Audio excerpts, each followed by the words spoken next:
Okay, mapagpalang araw sa lahat. Bali, ang piyesa uli natin ngayon ay colored portrait. Sa ganito kalaking size ng portrait, ang mga size ng needle ginamit natin 3RL, 9M1, 15M1, tsaka 15 curve magnum o 15RM. Sa paggawa ng buhok, gaya ng dati, ganito lang po yung ginagawa ko. Para lang ako naglilinya. Ganun po yung hagod ko pag gumagawa ako ng buhok, pero ang gamit ko po dyan is Magnum 9M1. Pwede rin kayong gumamit ng mas malaking size kung medyo maluwag yung gagalawan nyo. Pwede na kayong gumamit ng mga 15 Magnum or pataas pa. Basta ang importante lang, medyo hawig dun sa detalye ng buhok niya. Hindi naman kailangan bilangin nyo yung bawat hibla ng buhok na kinokopya nyo. Basta ang importante na hawig yung ginagawa nyo dun sa reference na kinokopya nyo. Dito naman sa detail ng bibig niya, 3RL yung gamit natin dyan sa mga sulok-sulok, pati sa mga pagitan ng ipin, tsaka sa shape ng mga labi niya.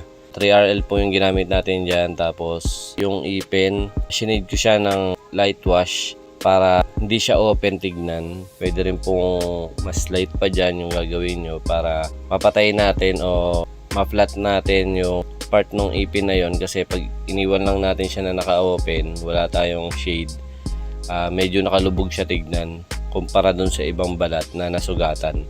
Bali sa ilong, sa mata, 3RL din po yung ginamit ko dyan. Tapos mamaya tong mata, papasadahan ko uli siya ng Magnum naman, 9 Magnum, para mapalambot natin yung detail ng mata, kasi pagka lining lang yung ginamit natin, mukha siyang solid tignan. So pagka sinigundahan natin ng 9 Magnum, mas mapapalambot natin at mas mapagmumukha nating realistic yung mata niya. Tapos sa kilay, 3RL din yung ginamit natin. Basta sa mga maliliit na detalye o sa kabuuan ng detalye, pwera lang sa buhok, 3RL po lahat ang ginamit ko dyan. So dito binubuo na natin yung buhok niya. Kung makikita nyo, may mga part na kulay brown. Yun po yung andun po sa kinokopya natin. Kumbaga, yun po yung isa sa mga nagdadala sa pagka-realistic pagdating sa buhok. Kulay ng buhok niya, yung highlight. Diba? Minsan, puro black lang yung buhok. Minsan kasi yung mga reflection nung nasa paligid ng picture. Halimbawa, pinicturean siya, merong kintab o reflection dun sa buhok niya. May mga brown yung kulay.